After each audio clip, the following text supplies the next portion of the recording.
നമസ്കാരം. ലൂസ് ടോക്കിലേക്ക് ഒരിക്കൽ കൂടി സ്വാഗതം. എല്ലാവർക്കും നമസ്കാരം. പാർലമെന്റിന്റെ കാര്യം നമുക്കൊന്ന് ചർച്ച ചെയ്തിട്ട് വേണം നമ്മുടെ മുഖ്യ വിഷയത്തിലേക്ക് പോകാൻ. ഇന്നും ഫാൻസി ഡ്രസ്സാണ്. ഫാൻസി ഡ്രസ്സാണ്. എന്തോ രാഹുൽജി കരാട്ടെ കുങ്ഫു അങ്ങണ്ടക്കാർക്ക് നേരെ പ്രയോഗിച്ചു എന്നൊക്കെ പറയപ്പെടുന്നു. നമ്മൾ ഇന്നലെ പറഞ്ഞതിന്റെ അതേ ബാക്കി തന്നെയാണെന്ന് പറയുന്നത്. അതായത് അടിസ്ഥാനപരമായി കോൺഗ്രസിനൊരു മികച്ച നേതൃത്വമില്ലാത്ത അവസ്ഥയിലേക്ക് പോകുന്നു എന്നാണ് മനസ്സിലാകുന്നത്. ഇന്ന് പാർലമെന്റിൽ ഈ ഭരണഘടനയുടെ 75ാം ആഘോഷത്തിന്റെ ഭാഗമായി അമിത്ഷാ നടത്തിയൊരു പ്രസംഗം, അതിൽ അദ്ദേഹം വിവാദപരമായി പരാമർശം നടത്തിയെന്ന് പറഞ്ഞു. ഞാൻ ആ പ്രസംഗത്തിന്റെ ഭാഗങ്ങൾ പല മാധ്യമങ്ങൾ റിപ്പോർട്ട് ചെയ്തതും ഞാൻ വായിച്ചു. അതിൽ വളരെ ചെറിയൊരു ഭാഗത്ത് അദ്ദേഹം അധിക്ഷേപകരമായ ഒന്നും അല്ല പറഞ്ഞത്. ഒന്ന് ഫാക്റ്റുകളൊക്കെ നേരത്തെ തന്നെയാണ് അംബേദ്കറിനെ ഒരിക്കലും അധിക്ഷേപിച്ചിട്ടില്ല. അംബേദ്കറുമായി ബന്ധപ്പെട്ടല്ല സംസാരിച്ചത്, മറിച്ച് കോൺഗ്രസും അംബേദ്കറും തമ്മിലുള്ള ബന്ധവും, അത് മാത്രമല്ല അടിസ്ഥാനപരമായി കോൺഗ്രസ് എങ്ങനെയാണ് അംബേദ്കറെ പൊളിച്ചതെന്നും അല്ലെങ്കിൽ ഒതുക്കി തീർത്തതെന്നും 52-ലും 56-ലും നടന്ന ഇലക്ഷനിൽ കോൺഗ്രസ് അംബേദ്കറെ പരാജയപ്പെടുത്തിയ ഒരു ചരിത്രമുണ്ട്. മാത്രമല്ല 46-ൽ അദ്ദേഹം ഇപ്പോഴത്തെ വെസ്റ്റ് ബംഗാളായിരുന്ന സ്ഥലത്ത് നിന്ന് ജയിച്ചു വന്ന ഒരു വ്യക്തി കൂടിയായിരുന്നു. മാത്രമല്ല പല ഘട്ടങ്ങളിലും ഒന്ന് കോൺഗ്രസിനെ സംബന്ധിച്ചിടത്തോളം ഗാന്ധിയെ പോളിസികൾ പിൻബലം കൊടുക്കുന്ന ഒരു പാർട്ടിയാണ്. അവരെ സംബന്ധിച്ചിടത്തോളം ഗാന്ധിയെ എതിർക്കുക എന്നത് അവരുടെ അജണ്ടയിലേ ഇല്ല. പക്ഷേ പല വിഷയങ്ങളിലും പല ഘട്ടങ്ങളിലും ഗാന്ധി എന്ന് പറഞ്ഞ വ്യക്തിയല്ല, ഗാന്ധി മുന്നോട്ട് വെച്ച പല ആശയങ്ങളെയും എതിർക്കേണ്ടി വന്നിട്ടുണ്ട്. ഗാന്ധി വെച്ച ആശയങ്ങൾ എതിർത്തില്ലായിരുന്നെങ്കിൽ ഒരു പക്ഷേ ഇന്നത്തെ ഭാരതം പോലും ഇന്ത്യ പോലും ഉണ്ടാകുമായിരുന്നില്ല. അത് പല ഘട്ടങ്ങളിൽ നമുക്ക് മനസ്സിലായതാണ്, ചരിത്രമാണത്. അത് ഒരുപാട് പുസ്തകങ്ങളിൽ ഇപ്പോൾ എങ്ങനെയാണ് കോൺഗ്രസും ഗാന്ധിജിയും ഇന്ത്യയെ നശിപ്പിച്ചെന്ന് അംബേദ്കറിന്റെ വലിയ പുസ്തകം തന്നെയുണ്ട്, അനിഹിലേഷൻ ഓഫ് കാസ്റ്റ് എന്ന് പറഞ്ഞ പുസ്തകം. ഇതൊക്കെ വായിച്ച ആളുകൾക്ക് അംബേദ്കറിന്റെ വിഷൻ എന്തായിരുന്നെന്നും എങ്ങനെയാണ് കോൺഗ്രസ് അംബേദ്കറിനെ ചതിച്ചതെന്നും, സത്യത്തിൽ കോൺഗ്രസ് ഈ വിഷയത്തിൽ വില്ലനും നായകനും ഒരുപോലെയാവുന്ന അവസ്ഥയാണ്. അല്ല, ഇവരുടെ പ്രധാന പ്രശ്നം ചരിത്രബോധം അല്പം കുറവാണ് പലർക്കും. ഇന്നത്തെ തലമുറയിൽ, പഴയ തലമുറയിൽ എല്ലാവർക്കും ഉണ്ടായിരുന്നു. അപ്പം അതുകൊണ്ട് പല കാര്യങ്ങൾ അറിയില്ല. അപ്പം ഇപ്പുറത്ത് BJP-യിലുള്ള അറിവുള്ളവർ തിരിച്ചടിക്കുമ്പോൾ അവർ ഉത്തരം മുട്ടിപ്പോകും. മാത്രമല്ല ഇതിന്റെ അംബേദ്കറിന്റെ നേട്ടങ്ങളുടെ പിതൃത്വം ആർക്കും അവകാശപ്പെടാൻ സാധിക്കില്ല. കാര്യം അദ്ദേഹം ഒറ്റയ്ക്ക് പോരാടി ഒരാളാണ്. അദ്ദേഹത്തിന്റെ ബിരുദങ്ങളുണ്ടല്ലോ, സത്യം പറഞ്ഞാൽ ഒരു വലിയ ഒരു നോട്ട്ബുക്ക് നിറയെ എഴുതാനുള്ള ബിരുദങ്ങളുള്ള ഒരു മനുഷ്യനാണ് അദ്ദേഹം. വളരെ വലിയ ആള്. അംബേദ്കറിനെ പുറകിൽ നിന്ന് ചവിട്ടിയ പല ഘട്ടങ്ങളിലും കോൺഗ്രസിന്റെ ചരിത്രം പരിശോധിച്ചാൽ മതിയാകും. അതുകൊണ്ട് ഇപ്പോൾ ഈ പാർലമെന്റിൽ മാത്രമല്ല, ഇനി ഏതെങ്കിലും ഘട്ടത്തിൽ അമിത്ഷാ എന്ന് പറയുന്ന വ്യക്തി പരാമർശങ്ങളുടെ വെളിയിലും അംബേദ്കറിനെതിരായ ഒരു അധിക്ഷേപ പരാമർശമുണ്ടെങ്കിൽ അതിനെ കൃത്യമായി നിന്നുകൊണ്ട് അതിന് പാർലമെന്റിൽ തന്നെ മറുപടി പറയുകയാണ് വേണ്ടത്. അല്ലാതെ അതാണ് ഈ പാർലമെന്റ് കൂക്കി വിളിച്ച് ബഹളം വെച്ച് സഭ തടസ്സം. നമ്മൾ എന്തിനാ ചർച്ച ചെയ്ത വിഷയമാണ്, എന്തിനാണ് ഈ കിടന്ന് ബഹളം വെക്കുന്നത്? അതാണ് ഇമ്മച്യൂരിറ്റി എന്ന് പറയുന്നത്. കോൺഗ്രസിനെ സംബന്ധിച്ചിടത്തോളം ഇവർക്ക് ഈ ഭരണ തുടർച്ച അല്ലെങ്കിൽ അധികാരം ലഭ്യമാകുന്നത് എപ്പോഴും ഞാൻ പറഞ്ഞല്ലോ, അവർ ഒരു VIP കുടുംബത്തിന്റെ പരിഗണനയിൽ നിന്ന് മാത്രം ലഭിച്ചത് കൊണ്ടാണ്. ആ VIP കുടുംബം ഇങ്ങനെ കാലാകാലങ്ങളായി കോൺഗ്രസിനെ മുന്നോട്ട് കൊണ്ടുപോവുകയും ഇവർക്ക് ബാറ്റ് കൈമാറുന്നതെല്ലാം ഇവരുടെ മക്കൾക്കും അവരുടെ മക്കൾക്കും കൊച്ചുമക്കൾക്കുമായാണ്. അടിസ്ഥാനപരമായി ഈ പൊളിറ്റിക്സിനെ കുറിച്ച് ധാരണയില്ലാതെ വരുന്ന ഘട്ടങ്ങളിൽ ഇവരെന്ത് ചെയ്യും?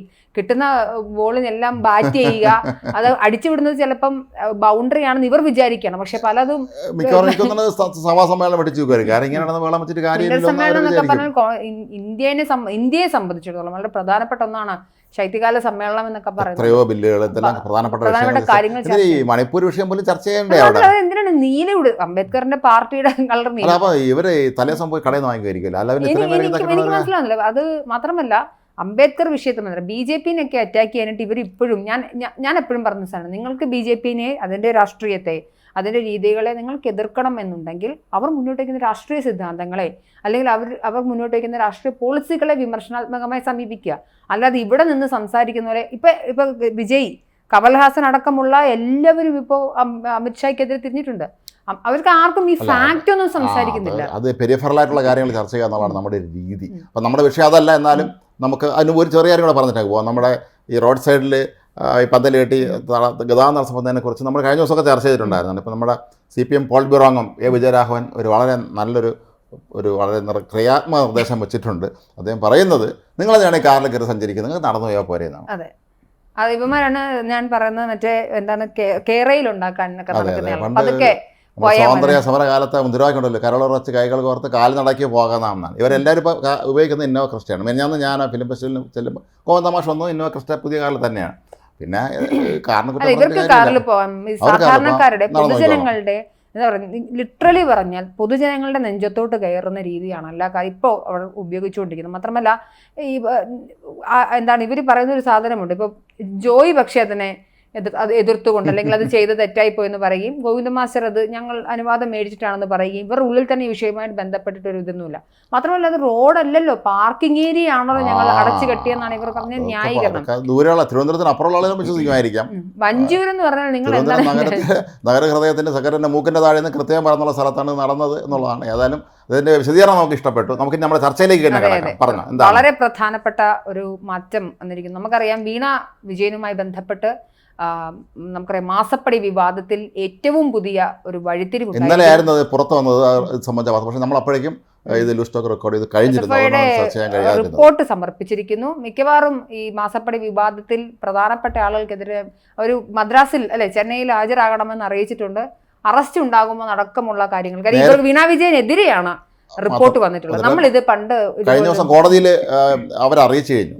കാര്യം SFI റിപ്പോർട്ട് സമർപ്പിച്ചിട്ടുണ്ട്. കേന്ദ്ര അന്വേഷണ ഏജൻസികൾ പറഞ്ഞ് SFI റിപ്പോർട്ട് സമർപ്പിച്ചു കഴിഞ്ഞിരിക്കുന്നു. നമ്മൾ കഴിഞ്ഞ ദിവസം ഡെസ്കിൽ ഇരുന്നപ്പോ ഞാനും പ്രശാന്തനൊക്കെ ഞങ്ങൾ ഒരുമിച്ച് ഈ നൈറ്റ് ഷിഫ്റ്റ് ചെയ്യുന്ന സമയം ഞങ്ങൾ പറയാണ്, ഇപ്പം സാധാരണക്കാർക്ക് CPM-കാർ അധികാരത്തിൽ വന്നേ പിന്നെ എന്താണ് SFI അല്ലെങ്കിൽ എന്താണ് ED അല്ലെങ്കിൽ ഇങ്ങനെയുള്ള കേന്ദ്ര ഏജൻസികളെയൊക്കെ കുറിച്ച് വളരെ ധാരണ കിട്ടിയിരിക്കുന്നു അല്ലേ? സത്യത്തില് നമ്മൾ എത്ര നാൾ വാർത്തയോ പഠനം നടത്തിയിട്ടും എനിക്കും ഈ SFI എന്താണെന്ന് മനസ്സിലായത്. നമ്മൾ SFI കേട്ടു, SFI എന്താണെന്നുള്ളത് മനസ്സിലായത് ഇവരോടുകൂടി കേന്ദ്ര ഏജൻസികൾ അല്ലെങ്കിൽ ഇവരുടെ നടത്തുന്ന അഴിമതി കഥകൾ പുറത്തു കൊണ്ടുവരുന്ന വരുന്ന ഏജൻസികളെ കുറിച്ച് നമ്മൾ കൂടി മനസ്സിലാക്കാൻ ആ റിപ്പോർട്ടിലുള്ള പരാമർശം, അതിൽ ഒരു വളരെ പ്രധാനപ്പെട്ട ഒരു പരാമർശമുണ്ട് SFI റിപ്പോർട്ടിൽ. അതിൽ പറയുന്നത് കേരളത്തിലെ ഒരു വലിയ നേതാവിനെ ഈ പണം കിട്ടിയിരിക്കുന്നു എന്നുള്ളത്, അതായത് അഴിമതി നടത്താൻ വേണ്ടി ഇവർക്ക് പണം കിട്ടിയിരിക്കുന്നു. പ്രധാനമായത് മുഖ്യമന്ത്രിയുടെ തലയിലേക്ക് തന്നെയുള്ള ആരോപണം. പേര് പറഞ്ഞിട്ടില്ല. മാത്രമല്ല കോടിക്കണക്കിന് രൂപ വരുന്ന അഴിമതിയാണ്. മാത്രമല്ല മാത്യു കുഴൽനാടൻ MLA അടക്കമുള്ള ആളുകൾ ആദ്യഘട്ടം മുതൽ തന്നെ ഇതേ രീതി ഇത് തന്നെയാണ് പറഞ്ഞിരുന്നത്. അവർ 1-2 ദിവസം കൊണ്ടുള്ള ഇവർ പറയുന്നത് അന്വേഷണ റിപ്പോർട്ട് പൂർണ്ണമല്ല എന്നൊക്കെയുള്ള ക്യാപ്സ്യൂളുകളാണ് കമ്മികൾ ഇറക്കുന്നത്. പക്ഷേ നിങ്ങൾ മനസ്സിലാക്കേണ്ട ഒരു കാര്യം, ഇത് ഇന്നോ ഇന്നലെ തുടങ്ങിയ അന്വേഷണമൊന്നുമല്ല. വീണ വിജയനെ പലതരത്തിലും അവർ പോയത് പോലും മാധ്യമങ്ങളുടെ മാധ്യമങ്ങളെ അറിയിക്കാതെ ഒരു ദിവസം മാത്രമാണ് ചോദ്യം ചെയ്തിട്ടുള്ളത്. പോകേണ്ട സാഹചര്യം വരെ ഉണ്ടായിട്ടുണ്ടായിരുന്നു. എന്തായാലും SFIയുടെ റിപ്പോർട്ട് വരുന്നതോടുകൂടി എനിക്ക് പക്ഷേ പറയാനുള്ളത്, കേരളത്തിലെ ജനങ്ങളൊക്കെ മണ്ടന്മാരാണ്. ഇവരെ ഇങ്ങനെ വിശ്വസിച്ചുകൊണ്ടിരിക്കുന്നത് ശരിയല്ലാത്തൊരു കാര്യമാണ്. ഒന്നാമത്തെ പ്രധാനമായ പ്രശ്നം സുതാര്യതയില്ല എന്നുള്ളത് തന്നെയാണ്. അത് വേറെ വിചിത്രമായ കാര്യമുണ്ട്. നമ്മൾ പലപ്പോഴും ന്യൂസ് പതിപോലെ ചർച്ച ചെയ്യാനുള്ള കാര്യം തന്നെയാണ്. ഒരു അന്തർധാര ഉണ്ടാവാറുണ്ട് സാധാരണ ഇത്തരം അന്വേഷണം ഇതൊക്കെ വരുമ്പോൾ. അത് അങ്ങ് ആ പോയിന്റിലേക്ക് അടുക്കുമ്പോൾ പിന്നെ എവിടെ നിന്നോ ഒരു അന്തർധാര വരും. അന്തർധാര വരുമ്പോൾ പിന്നെ അതങ്ങ് പോകും. അത് ആരാണെന്ന് ഒരുപക്ഷെ കേരളത്തിലെ പലർക്കും അറിയാമായിരിക്കും അവിടെ നിന്ന് ആരാണെന്നൊക്കെ ഉള്ളത്. പിന്നെ കേന്ദ്രം പതുക്കെ റിവേഴ്സ് കേരളം പോകും.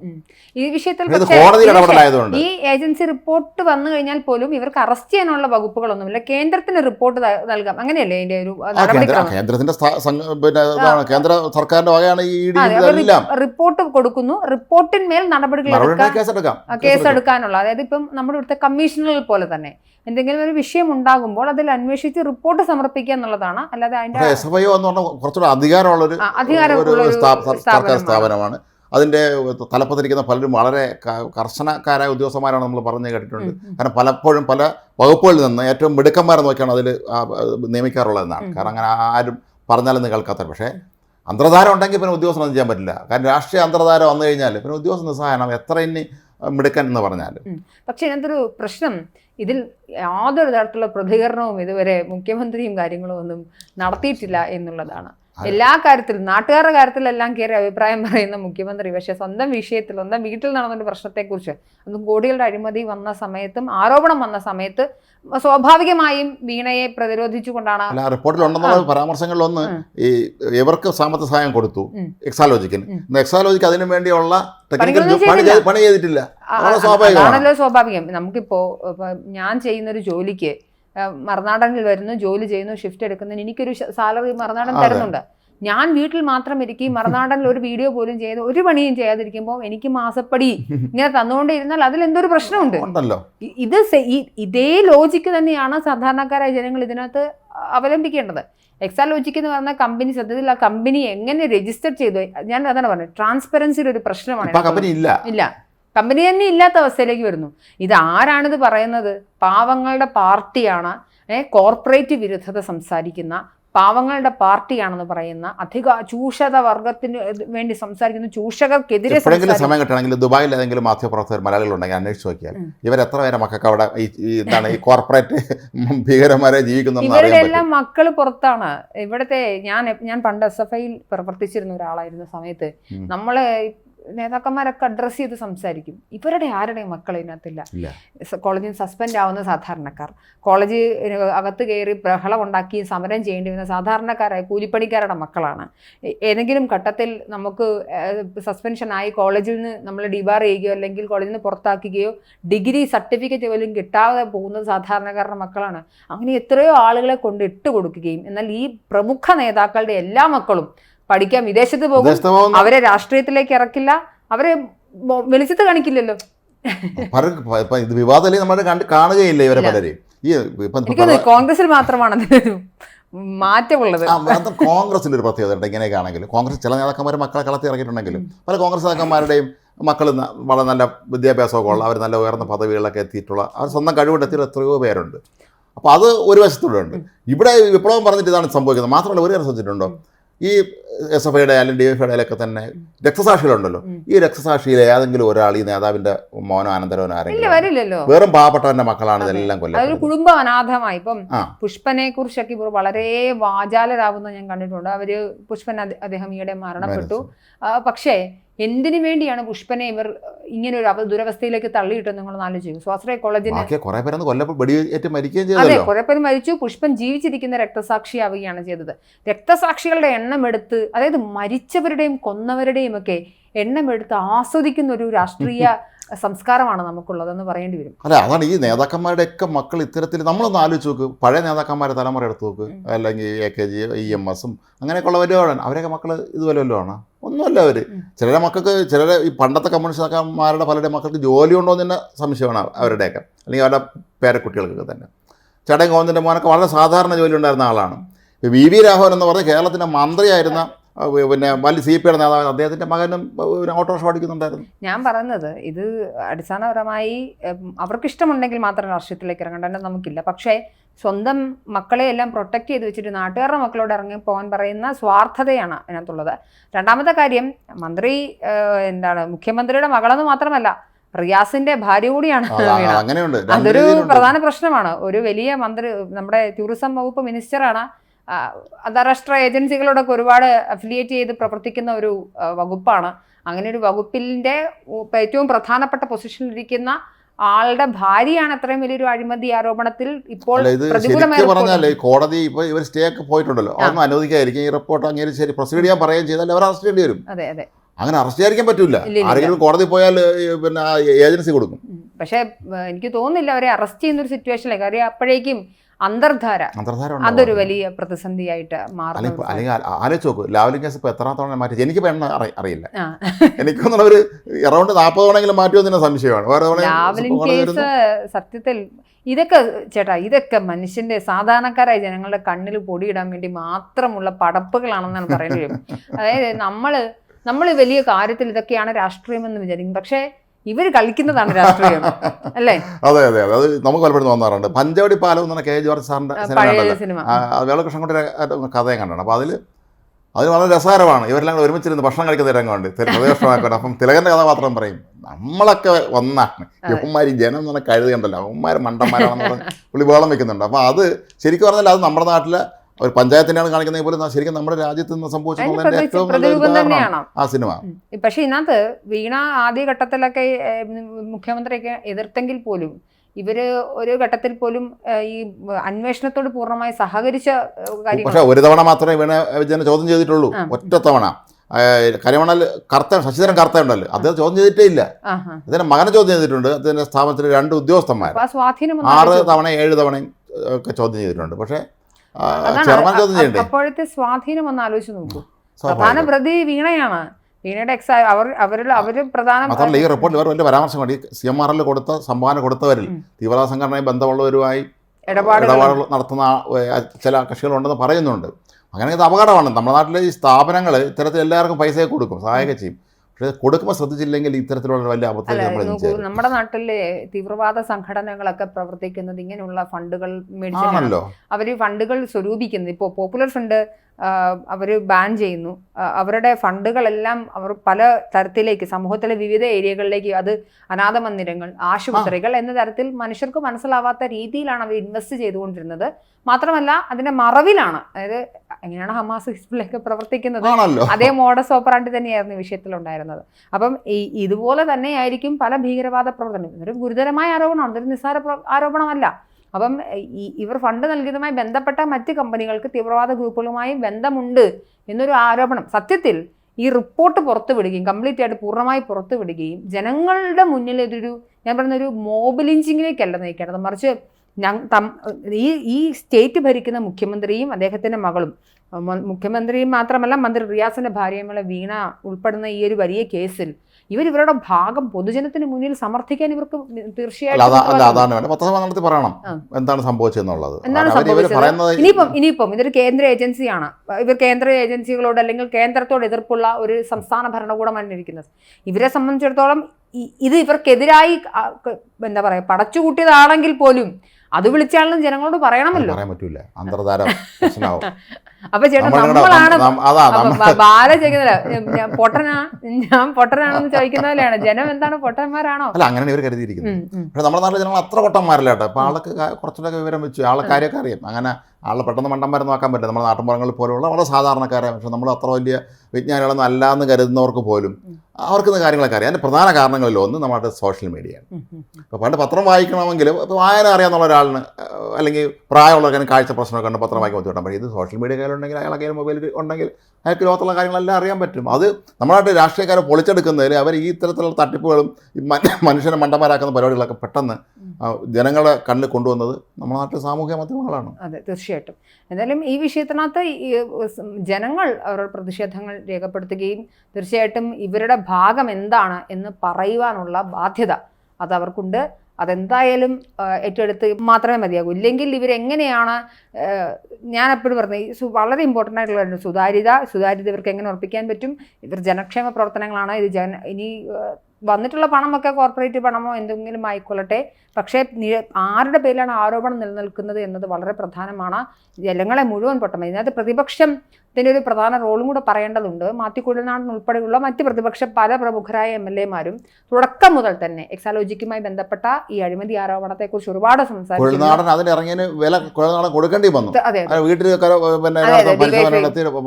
സർവേ അളന്നു.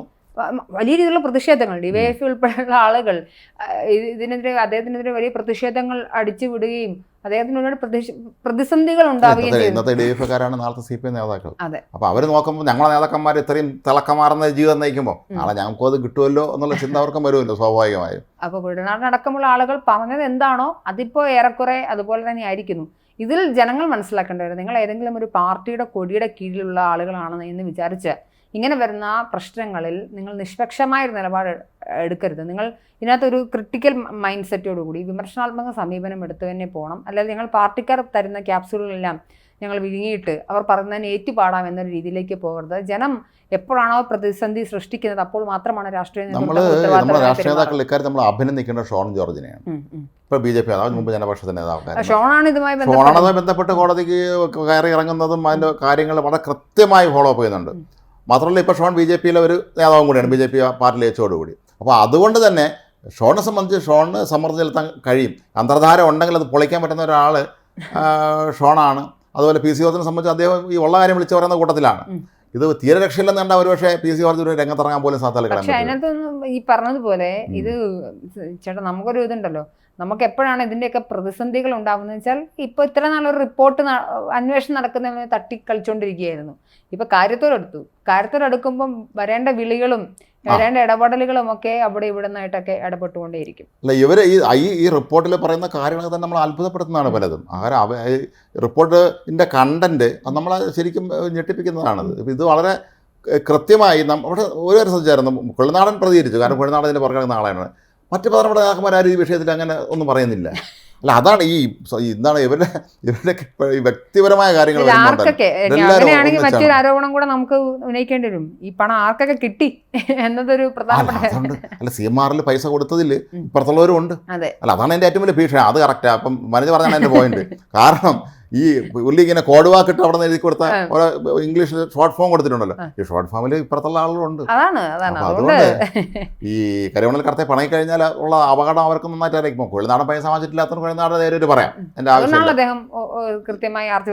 അതെ, പൈസ വാങ്ങിച്ചുള്ള സംബന്ധിച്ച് ഭയമാണ്. അപ്പൊ ഇതാണ് ഇവരുടെ ഇത്തരം. പക്ഷേ സത്യത്തിൽ ഇതൊരു പ്രതിപക്ഷത്തിന് കൃത്യമായ ഒരു ആയുധമായി തന്നെ ഉപയോഗിക്കാവുന്ന ഒരു കാര്യമായിരുന്നു. പക്ഷെ അവർ ആദ്യം ഇതൊരു വലിയ പ്രതിഷേധമൊക്കെ ആയാലും ഇവരൊക്കെ പ്രശ്നങ്ങൾ ശ്രദ്ധിച്ചിട്ടുണ്ട്. അന്നേരം ആദ്യം ഒരു വലിയ രീതിയിൽ ഇത് കൊണ്ടുവരികയും പിന്നീട് പല ഘട്ടങ്ങളിലും ഇവർക്ക് തന്നെ മടുക്കുവാണോ എനിക്കറിയില്ല. അല്ലല്ല, അതല്ല കാര്യം. അതല്ല മനോജ, ഇതിന്റെ കാര്യം എന്താണെന്ന് വെച്ചാൽ ഇത്തരം വിഷയങ്ങൾ വരുമ്പോൾ ഇതിൽ ഒരു വൻകിട വ്യവസായി ഇടപെട്ടിട്ടുണ്ടെങ്കിൽ, അയാൾ ഇതിലൊരു കണ്ണിയാണെങ്കിൽ, അല്ലെങ്കിൽ ഇതിലൊരു കക്ഷിയാണെങ്കിൽ ഇവരാരും വരില്ല. കാരണം ഇവരൊക്കെ ഭയമാണ്. കാരണം 2 കൈ നീട്ടി ഇവരെ നല്ല പൈസ വാങ്ങിച്ചിട്ടുള്ളവരാണ് ഇവരല്ലേ. അത് ചിലപ്പോൾ സ്വന്തം ആവശ്യത്തിനാകാം, മക്കളെ പഠിപ്പിക്കാനാകാം, മോളെ കല്യാണം കഴിപ്പിച്ചു വിടാനാകാം, അതല്ലെങ്കിൽ പാർട്ടി ആവശ്യത്തിനും ആകാം. അപ്പോൾ അങ്ങനെ ഈ നമ്മുടെ നാട്ടിൽ ഈ ധനികന്മാർക്കൊരു പ്രത്യേകതയുണ്ട്, അവരുടെ പ്രാക്ടിക്കലാണ് എല്ലാവരും. ഇന്നത്തെ കാലമാണ്. പൈസ കൊടുത്ത് ഷൂട്ട് ചെയ്ത് വെച്ചിട്ടില്ലെന്ന് വല്ല ഉറപ്പുണ്ടോ എന്തെങ്കിലുമൊക്കെ? അതിൽ അങ്ങനെ ഭയം കാണും ഇവർക്ക്. ഈ വൻകിട മുതലാളിമാർ അല്ലെങ്കിൽ വലിയ പ്രവാസി വ്യവസായികൾ അവരൊക്കെ തന്നെ വരുമ്പം അവരുടെ മുന്നിൽ ഇവരെല്ലാവരും പഞ്ചപുച്ഛടക്കി പൂച്ച പോലെ നിൽക്കും. കാരണം അതല്ലെങ്കിൽ അപകടമാണെന്നറിയാം. പിന്നെ ഇവരുടെ മക്കൾക്കൊക്കെ ഉയർന്ന ജോലി കൊടുത്തിട്ടുള്ള സ്ഥാപനങ്ങളുണ്ടാവും. ഈ മക്കളെ പാടുകളറിയാം പലതിൻ്റെയും. അപ്പോൾ അവൻ്റെ ജോലി ഇറക്കില്ലേ. വിദ്യാഭ്യാസ യോഗ്യത ഇല്ലാത്തവരത്തിന് വലിയ കൂടിയ പദവിയൊക്കെ കാര്യം കമ്പനി കൊടുത്തിട്ടുള്ളത്. അപ്പോൾ ആ ജോലി പോകും. അപ്പോൾ അതുകൊണ്ട് തൽക്കാലം നമ്മളെ മലയാളിയുടെ വിഷയമല്ലേ, നമ്മുടെ ആളല്ലേ എന്ന് നിൽക്കുമ്പോൾ എല്ലാവരും ഒറ്റക്കെട്ടായിരുന്നു നിൽക്കും. ഈ അന്തർധാര വന്നില്ലെങ്കിൽ, അന്തർധാര ഇടപെട്ടിട്ടില്ലെങ്കിൽ ഈ കേസ് വലിയ കേരള രാഷ്ട്രീയത്തിൽ വലിയൊരു വഴിത്തിരിവാകും എന്നുള്ളത് ഉറപ്പാണ്. ഇത് മാത്രമല്ല, ഇത് നമുക്കറിയാവുന്ന വിഷയം അല്ലെ. പുറത്തു വന്ന ഒരു അഴിമതി ആരോപണം ഇതുപോലെ എത്ര എണ്ണം ഇതിന്റെ പുറകെ സത്യത്തിൽ ഇതിലെങ്കിലും നീതിപൂർവമായ ഒരു അന്വേഷണവും നടപടികളും ഉണ്ടായാൽ പുറത്തേക്ക് വരാൻ പോകുന്നത് ഇതുപോലുള്ള ഇതൊക്കെ നമുക്ക് അറിയുന്ന ചെറിയ കാര്യങ്ങൾ. ഷോണിനെ പോലെ ഒരു യുവ നേതാവ് കൃത്യമായി അതിന്റെ പുറകെ ഉണ്ടായിരുന്നു, മാത്യു നാടൻ പുറകെ ഉണ്ടായിരുന്നു. അങ്ങനെ ഇത് ഫോളോ അപ്പ് ചെയ്യാൻ ആളുണ്ടായി എന്നുള്ളതാണ് ഈ കേസിലെ ഏറ്റവും പ്രധാനപ്പെട്ട കാര്യം. മറ്റു പല മുതിർന്ന നേതാക്കന്മാർ ഇക്കാര്യത്തിൽ മൗനം പാലിച്ചപ്പോൾ ഈ ചെറുപ്പക്കാരായ നേതാക്കന്മാർ ഇക്കാര്യത്തിൽ വളരെ ശക്തമായ നിലപാട് സ്വീകരിച്ചവർ മുന്നോട്ട് പോകുന്നുണ്ട്. സത്യം പറഞ്ഞാൽ നമ്മൾ അവരെയൊക്കെ അഭിനന്ദിക്കേണ്ടതാണ്. കാരണം പുതിയ തലമുറയിൽ നമുക്ക് പ്രതീക്ഷ നൽകുന്ന നേതാക്കളാണ് ഇവരൊക്കെ തന്നെ. കാരണം അവർ കൃത്യമായിട്ട് അവരത് നോക്കുന്നു, ഫോളോ അപ്പ് ചെയ്യുന്നു, കാര്യങ്ങൾ കൃത്യമായിട്ട് വിലയിരുത്തുന്നു, നിയമ നടപടിക്ക് പോകുന്നു. ആലോചിച്ച് കോടതി ഇപ്പം വക്കീല് പൈസ കൊടുക്കണ്ടേ? അപ്പൊ മാത്രമല്ല ഇവരിപ്പം കൊണ്ടുവരുന്ന വലിയ ഇവർക്ക് വേണ്ടി കൊണ്ടുവരുന്ന ഒരു സുപ്രീം കോടതിയിൽ ഏറ്റവും വലിയ ഒരു ദിവസം 1 കോടിക്ക് പ്രതിഫലം വാങ്ങിക്കുന്ന വക്കീലായും തിരിച്ച് ഇവർക്ക് വേണ്ടി വാദിക്കാൻ വരുന്നത് ഇത്തരം വലിയ സമ്പന്നർക്കൊക്കെ വേണ്ടി, അല്ലെങ്കിൽ അധികാര വൃത്തങ്ങളുള്ളവർക്കൊക്കെ വേണ്ടി. അപ്പോൾ എന്താണെങ്കിലും ഇത് കേരള രാഷ്ട്രീയത്തിലെ വലിയൊരു ടേണിംഗ് പോയിന്റായി മാറാനുള്ള എല്ലാ സാധ്യതയുമുണ്ട്.